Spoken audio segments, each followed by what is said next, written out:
Kalau dia butuh apa-apa ya tengah-tengahnya itu ya Uni Emirat Arab itu. Jadi kemudian dia merubah visi itu. Dan hasilnya bisa kita lihat sekarang kan, dahsyat betul. Mereka bikin pusat konvensi, expo, dan segala macam yang luar biasa besar. Nah sekarang, tahun ini mereka meluncurkan misi ke Mars. Terus yang disampaikan itu spesifik banget. Dia itu pengen orang Uni Emirat Arab paham bahwa masa depan ekonomi mereka itu basisnya basis pengetahuan, knowledge base. Yang mimpin misi itu masih muda, 32 tahun, Sarah Al-Amiri namanya. Perempuan pula, bayang nggak? Di negara Arab, perempuan, 32 tahun, dan dia memimpin sebuah misi yang luar biasa. Ini yang namanya visi. Maksudnya ketika kemudian dia bisa bawa itu, pesannya itu sampai. Ya, kalau mau jujur yang hilang di Indonesia sejak reformasi sebenarnya kejelasan visi ini. Karena kerjaan kita ugal-ugalan saling menghancurkan yang satu dengan yang lain. Begitu Orde Baru berhenti, semua yang Orde Baru kesana jelek, dihajar habis-habisan. Termasuk ketika Habibie naik dengan visi yang bagus, dihajar juga karena dianggap bagian dari Orde Baru. Diganti presiden berikutnya, cuma sebentar. Ganti presiden berikutnya, diturunin.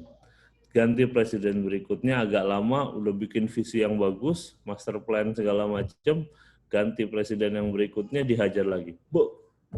Bikin konsep baru, tol laut lah segala macam. Padahal faktanya sama, tetapnya kontrolnya di oligarki, karena mereka orang-orang yang lemah akhirnya. Jadi begitu kita nggak punya visi hari ini, kita bingung. Kita mau bawa negara ini kemana sih? Gitu. Kita punya utang ratusan bunga utangnya aja ratusan triliun kita bayar setiap tahun. Bunga utangnya, utang kita ribuan triliun.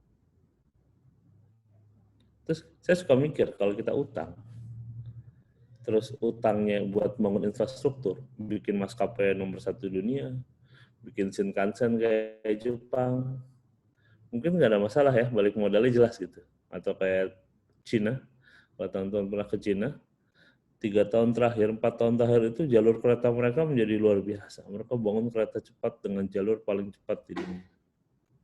Kalau kita ngutang buat itu kan jelas, infrastruktur, belanja modal. Nah sekarang kita ngutang buat bansos, coba kebayang nggak? Dan itu yang kemudian kita jadi kayak nggak pernah bisa beranjak ke sesuatu yang hebat. Dan ya kalau bahasa saya karena kita tidak meneladani Nabi sih kalau bahasa saya. Nabi visinya begitu jelas dan visi itu kemudian diwariskan. Kita baru rame Hagia Sophia. Muhammad Al-Fatih itu dikasih wasiat menaklukkan Konstantinopel dari kapan? Dari bayi. Dari 2 tahun aja udah dicekokin. Kalau bapak kamu nggak sanggup, kamu yang nanti. 7 tahun sama gurunya, 9 tahun sama gurunya, 14 tahun dia bilang, cita-citanya cuma satu, menaklukkan Konstantinopel. Kenapa? Ada hadis Nabi, Latuftahan al-Konstantinia. Dan kita yang paling dekat hari ini, kata Sultan Murad II bapaknya. Mau mengandalkan yang lain, enggak, kita, harapan dunia Islam kita. Mungkin kitalah yang mewarisi, bapak kamu, kakek kamu udah bikin tuh, begini, tinggal masuk. Nah perspektif ini, yang kalau menurut saya difahami betul, itu yang saya sebut dengan mewariskan visi. Karena kerja-kerja perubahan itu memang kerja-kerja orang-orang yang punya visi besar. Nah Rasulullah itu sebenarnya mengajarkan kepada kita tentang itu semua. Jadi hijrahnya Nabi. Jadi kadang-kadang ya mungkin semua kisah Rasulullah itu perintilannya aja menyenangkan. Ya, kayak tadi bahas bagaimana pasar, bagaimana perjanjian Hudaybiyah. Tapi kalau saya, karena saya orang ekonomi makro, perspektif makro kita ambil, kita bisa dapat landscape yang luar biasa. Nabi, sahabat tuh kayak nggak pernah gamang gitu, bawa agama ini, bawa negara ini mau dibawa kemana, mereka tuh tahu. Nggak ada itu keraguan dalam diri mereka. Nah hari ini yang kalau menurut saya dihajar hari ini adalah harapan dan cita-cita kita. Kata Sun Tzu di sebuah catatannya, kan dia ahli strategi perang ya. Kalau kamu punya 3 dan suruh milih satu persenjataan, 2 perbekalan, 3 harapan, cita-cita kata beliau. Kalau kamu tinggal sisa 1, maka seandainya yang sisa adalah harapan, maka kamu cukup untuk bisa menang lagi. Tapi kalau kamu nggak punya harapan dan cita-cita, meskipun kamu punya senjata, punya perbekalan, nggak guna, pasti kalah. Karena kamu nggak punya visi. Kadang-kadang orang begitu disebut utopia. Tapi coba, emang Rasulullah nggak dianggap utopia? Ketika Nabi mengatakan, insya Allah Madain akan takluk. Madain itu istananya Persia. Nabi ngomong itu waktu kapan? Lagi mecahin batu, bikin parit perang Honda. Lagi bikin parit, kenapa? Karena 3.000 orang dikepung oleh 10.000 orang pasukan multinasional. Kalau orang pesimis yang bareng Nabi langsung bilang gini, ya Rasulullah, kita bertahan aja belum tentu nih, bentar lagi juga mati kita gitu. Lagi musim dingin, logistik terbatas, Nabi ganjel perut aja pakai batu 2. Tapi yang Nabi sampaikan apa? Madain akan takluk. Yang Nabi sampaikan apa? Yaman akan takluk. Yang Nabi sampaikan apa? Romawi akan kalah sama kita. Karena Nabi tahu bersama Allah itu pasti menang. Makanya disitulah pentingnya ma'iyatullah. Ma'iyatullah itu kebersamaan dengan Allah. Hidup kita ini, kalau kita bersama dengan Allah, maka satu, kita tidak pernah merasa khawatir. Karena kita bersama zat yang paling kuat. Allahus Samad, Allah tempat kita bergantung. Yang kedua, ma'iyatullah itu akan memberikan kepada kita keyakinan akan kemenangan, keyakinan akan kesuksesan. Jadi 1 merasa aman, 2 merasa yakin menang. Dan ketika kita bersabar, masalah waktu aja kita menang. Hanya orang-orang yang nggak sabar yang ukur waktu itu cepat pun, kok udah begini nggak jadi-jadi, udah begini nggak jadi-jadi. Maka Nabi mengatakan di antara sebab doa tidak diijabah itu adalah kalau orangnya terburu-buru. Udah terburu-buru, kemudian suuzon ke Allah. Kayaknya Allah nggak ngabulin deh. Udah. Ya nggak bakal dikabulin kayak begitu. Kata Rasulullah, semua doa itu akan diijabah sepanjang dia tidak terburu-buru. Diijabah itu 2 opsinya. 1, dikasih apa yang kita minta. Yang kedua, dikasih lebih dari apa yang kita minta. Lebih itu bisa 2 definisinya. Dihindarkan dari keburukan atau jadi tabungan di akhirat. Dan itu semuanya bagus. Nah, disitulah ma'iyatullah itu penting. Apa yang menjadi hebat Nabi? Karena dia bersama dengan Allah. Dibimbing oleh Allah. Maka Al-Quran mengingatkan, wa kaifa takfuruna wa antum tutla alaikum ayatullah wa fikum rasuluh. Wa may ya'tasim billah faqad hudiya ila siratim mustaqim. Bagaimana mungkin kamu itu tersesat sementara kamu baca Al-Quran dan bersama kamu ada Rasulullah. Wa may ya'tasim billah, barang siapa berpegang teguh kepada Allah, faqad hudiya ila siratim mustaqim, maka sungguh dia diberikan petunjuk kepada jalan yang lurus.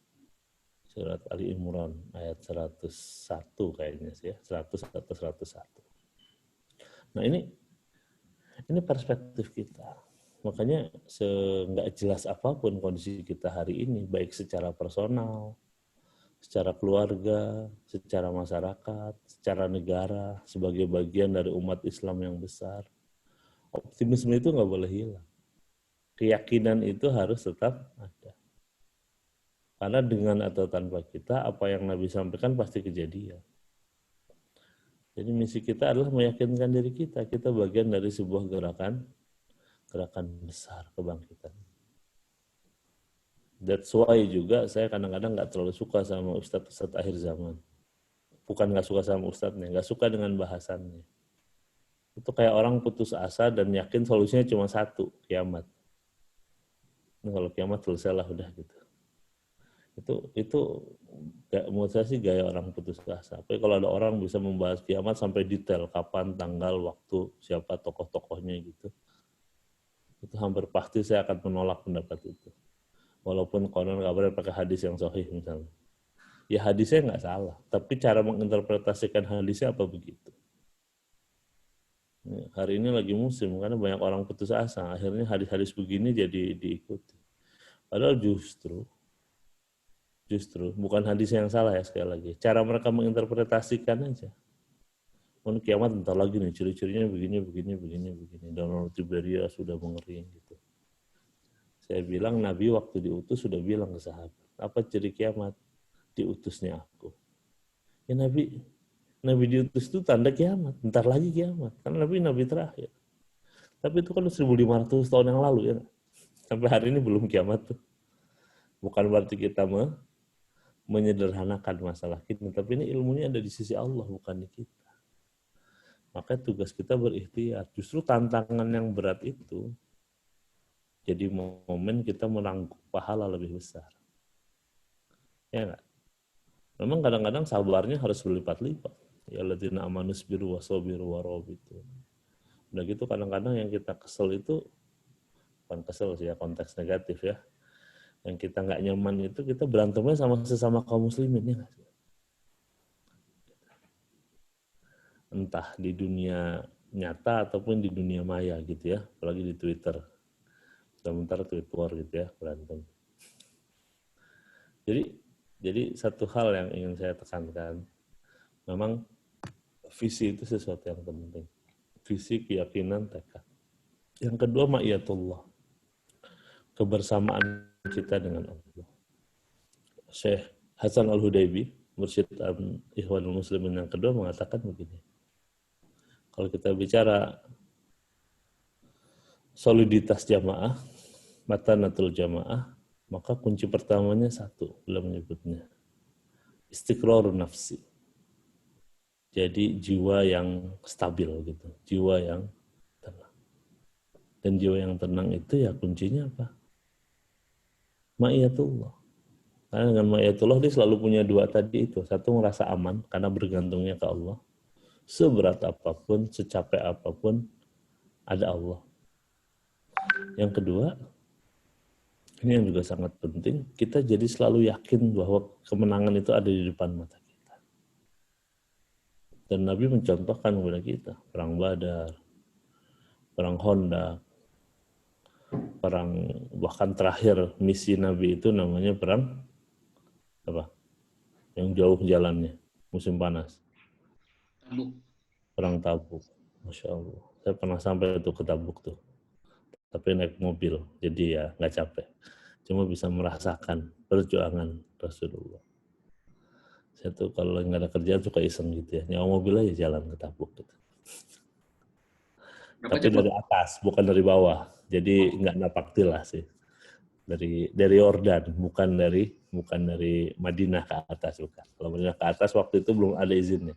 Tapi sekarang udah ada izin. Kalau sekarang kan situs pariwisata udah dibuka tuh yang Madain Saleh.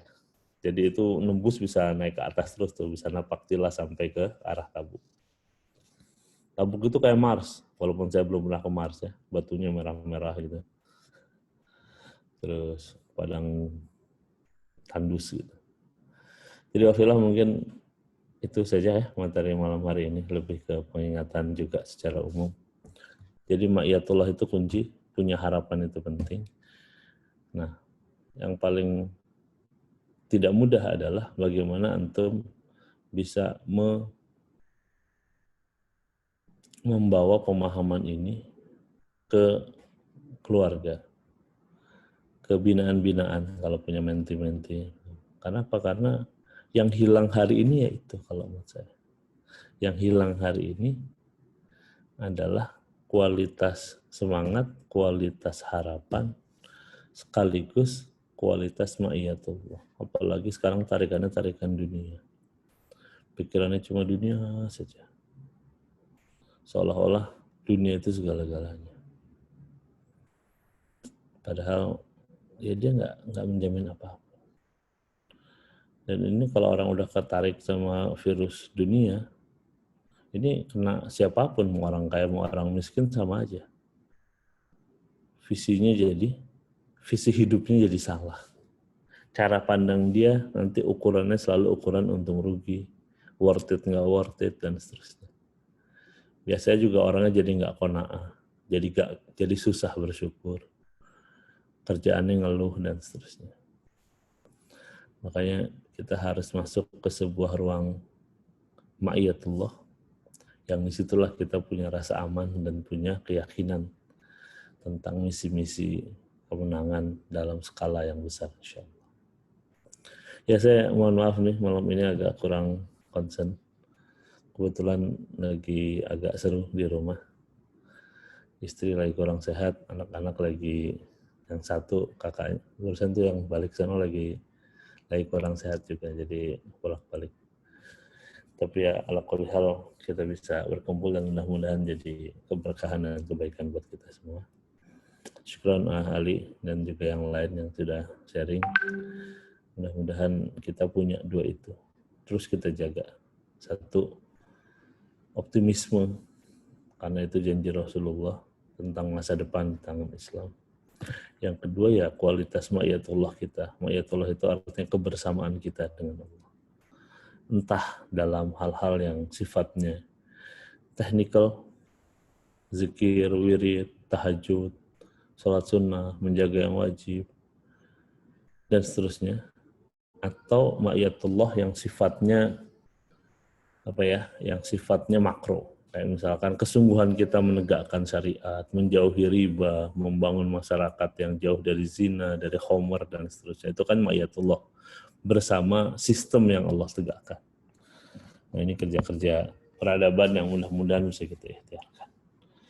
Baik, kita akhiri dengan istighfar. Astaghfirullahaladzim, astaghfirullahaladzim, a'udzubillahi minasyaitonir rajim. Bismillahirrahmanirrahim. Allahumma shalli ala Muhammad wa ala alihi wa sahbihi ajma'in. Allahumma ighfir lana wa liwalidina warhamna warhamhuma kama rabbayana shaghira. Allahumma la tada' lana dhanban illa ghafartah wa la hamman illa farajtah wa la daynan illa qadaitah wa la 'asiran illa yassartah wa la maridan illa syafaitah wa la dhallan illa hadaitah wa la hajatan min hawaiji dunya wal akhirah illa qadaitaha wa yassartaha ya arhamar rahimin.